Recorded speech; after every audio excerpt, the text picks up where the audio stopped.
पाइएगा कि चल क्या रहा। आपने राहुल गांधी को कई बार चक्रव्यूह शब्द का इस्तेमाल करते हुए अभी हाल में सुना होगा। मैं आपको दिखाता हूं चक्रव्यूह कैसा बनाया जा रहा है नरेंद्र मोदी और भारत के खिलाफ। इस चक्रव्यूह को आपको देखना चाहिए। इस चक्रव्यूह के सेंटर में अगर आप देखेंगे चक्रव्यूह, और इसके सेंटर में कौन है? इसके सेंटर में है मोदी।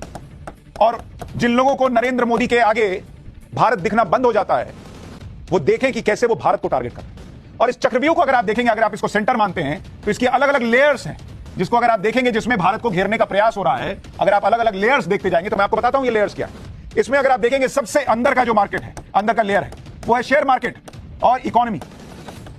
बॉस, भारत की इस वक्त सबसे बड़ी ताकत क्या है कि भारत दुनिया की सबसे तेजी से दौड़ती अर्थव्यवस्था है, और अगर ये नरेंद्र मोदी को रोकना है तो भारत की इकोनॉमी को टारगेट करना होगा। इसलिए चक्रव्यूह रचा जा रहा है।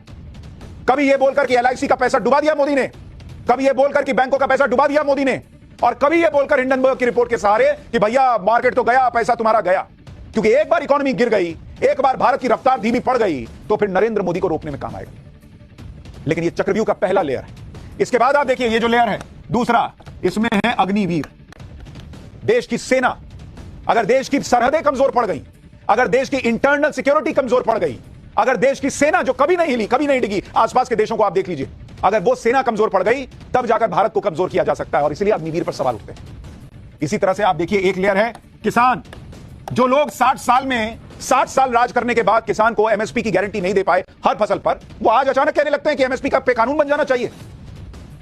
यह सिर्फ प्रयास है कि कैसे किसान सड़क पर आए, कैसे अग्निवीर के नाम पर देश का जवान सड़क पर आए। और इससे भी जब नहीं मन भरता तो अगली है जाति जनगणना।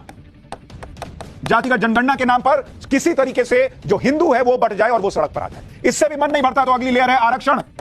आरक्षण खत्म कर देंगे, इस बात पर बहकाओ, सड़क पर उतारो। इससे भी मन नहीं भरता तो फिर बोलो मुसलमान खतरे में है, मुसलमान को टारगेट करो, कम से कम वो सड़क पर आए। और उससे भी मन नहीं भरता तो बोलो संविधान ही खत्म कर देंगे, नरेंद्र मोदी देश खत्म कर देंगे। ये अलग अलग लेयर है बॉस इस चक्रव्यूह के, और इसके बीच में टारगेट पर चारों तरफ से नरेंद्र मोदी है। और चूंकि नरेंद्र मोदी के चक्कर में ये लोग भारत को टारगेट कर लेते हैं, इनको समझ ही में नहीं आता। इस चक्रव्यूह को समझिए। सड़क पर कैसे लोग आ जाएं और बांग्लादेश जैसे हालात बन जाएं, प्रयास इसी का दिखता है।